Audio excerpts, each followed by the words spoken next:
ஆண்டவராகிய இயேசு கிறிஸ்துவின் நாமத்தில் அன்பின் வாழ்த்துக்கள். இந்த நாள்ல கூட உங்களை பார்ப்பதுல ரொம்ப சந்தோஷங்க. நீங்க ரொம்ப நல்லா இருப்பீங்க நான் விசுவாசிக்கிறேன். கர்த்தர் உங்க குடும்பத்தை பாதுகாப்பார், நன்மையான காரியத்தை உங்க லைஃப்ல ஒவ்வொரு நாளுமே செய்வாரு. இந்த வார்த்தையை கொண்டு ஆண்டவர் உங்க குடும்பத்தை ஆசீர்வதிப்பாரு. இன்னைக்கு கூட ஒரு வசனத்தோடு கூட ஆண்டவர் உங்களோட கூட பேச போறாருங்க. அந்த வசனத்தை நான் காண்பித்து கொடுக்கட்டா? சங்கீதம் 91வது அதிகாரம் அதனுடைய 10வது வசனத்துல, பொல்லாப்பு உனக்கு நேரிடாது, வாதை உன் கூடாரத்தை அணுகாது. இன்னைக்கு ஆண்டவர் நம்மளை பார்த்து சொல்றாரு, மகனே மகளே, பொல்லாத மனிதர்களும் வாதையான காரியங்களும், அதாவது வாதை என்றால் நோயான ஒரு வாழ்க்கை, இப்படிப்பட்ட காரியங்கள் உங்க வாழ்க்கையில வராதுன்னு சொல்லி ஏசப்பா இன்னைக்கு நம்மளை பார்த்து சொல்றாருங்க.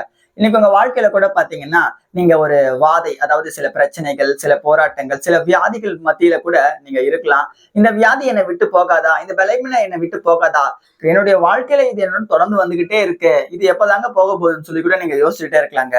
அது ஏசப்பா சொல்றாரு, மகனே மகளே, அது நான் உன்னை விட்டு எடுத்து போட போறேன், அது உன்னை விட்டு போக போகுது. இந்த பொல்லாத மனிதர்கள் பத்தியா, நீ முன்னேறவே கூடாது, நீ எழும்பவே கூடாது, நீ ஜெயிக்கவே கூடாது, நீ வாழவே கூடாது, சில மனிதர்கள் உங்களுக்கு விரோதம் எழும்புறாங்க பாத்தீங்களா? உங்க படிப்புல, உங்க வேலையில, உங்க தொழில, உங்க ஸ்கூல்ல, உங்க காலேஜ்ல, நீங்க இருக்கிற எல்லா இடங்கள்லயும் சில மனுஷங்க உங்களுக்கு விரோதமா எழும்புறாங்கம்மா, அது எல்லாவற்றையும் எடுத்து போட போறேன்னு சொல்லி இன்னைக்கு ஆண்டவர் இந்த காலை வேலையில கூட உங்களுக்கு ஒரு வாக்கு தருங்க. விசுவாசிக்கிறீங்களா? ஏசப்பா இன்னைக்கு என்ன பார்த்து சொல்றாரு, பொல்லாத மனிதர்களை என்னை விட்டு எடுத்து போட போறாரு, வாதையான காரியங்களை என் குடும்பத்தை விட்டு எடுத்து போட போறாருன்ட்டு ஏசப்பா சொன்னாருன்னா அதை செய்வாரு. ஆனா நம்ம என்ன பண்ணோம்? விசுவாசமா இருக்கணும். ஏசப்பா மேல பயபக்தியா இருக்கிற ஒரு பிள்ளையா நம்ம இருக்கணுங்க. ஆண்டவரை விசுவாசமா இந்த வசனத்தை நம்ம விசுவாசிக்கும் போது, இந்த வசனத்துல உள்ள இந்த வார்த்தை நம்ம வாழ்க்கையில, நம்ம குடும்பத்துல நடக்குங்க. உங்களுக்கு யோபுவுடைய ஸ்டோரி தெரியும்.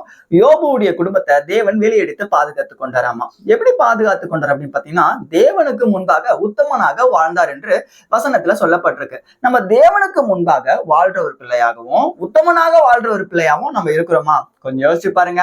ஆண்டவருக்கு தெரியாம இல்லாத காரியத்தை நம்ம நிறையவே செய்யறோம் தானே. ஆண்டவருக்கு தெரியாம நிறைய பாவங்கள் இருக்கு, நிறைய உலகப்பிரமாணம்னா ஆசையான காரியங்கள் இருக்கு, அதெல்லாம் நம்மள விட முடியல தானே.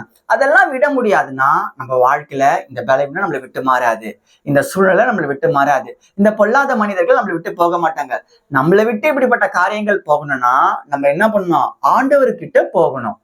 அப்ப இந்த காரியங்கள், இந்த பிரச்சனை, இந்த போராட்டம் நம்மளை விட்டு போகணும்னா ஏசப்பா கிட்ட நம்ம போற பிள்ளையா நம்ம இன்னைக்கு மாறணும். இப்ப நீங்க ஏசப்பா கிட்ட போறதுக்கு தயாரா இருக்கீங்களா? நான் டெய்லியும் ஜெபம் பண்ண போறேன், டெய்லியும் பைபிள் படிக்க போறேன், நான் சர்ச்சுக்கு ஒழுங்கா போக போறேன், ஆண்டவரோடு கூட ஐக்கியப்பட போறேன், நான் பரிசுத்தமா வாழ போறேன், ஏசப்பாக்கு ஒப்பு கொடுக்க போறேன், நான் தேவனுக்கு முன்பாக உத்தமனா வாழ போறேன்றத நீங்க ஒப்பு கொடுத்தீங்கன்னா உங்க லைஃப்ல இருக்க இந்த பொல்லாத மனிதர்களும் வாதையான காரியங்களும் ஆண்டவர் இன்றைக்கு உங்களை விட்டு எடுத்து போட போறாரு. இந்த வசனத்துலதான் சொல்றாரு, பொல்லாப்பு உனக்கு நேரிடாது, வாதை உன் கூடாரத்தை அணுகாது. நீங்க ஏசப்பா கிட்ட போகும்போது இப்படிப்பட்ட காரியங்கள், பொல்லாத மனிதர்களும் வாதையான காரியங்களும் உங்களை விட்டு போகுங்க. விசுவாசிக்கிறீங்களா? நம்ம பிரேயர் பண்ணலாமா?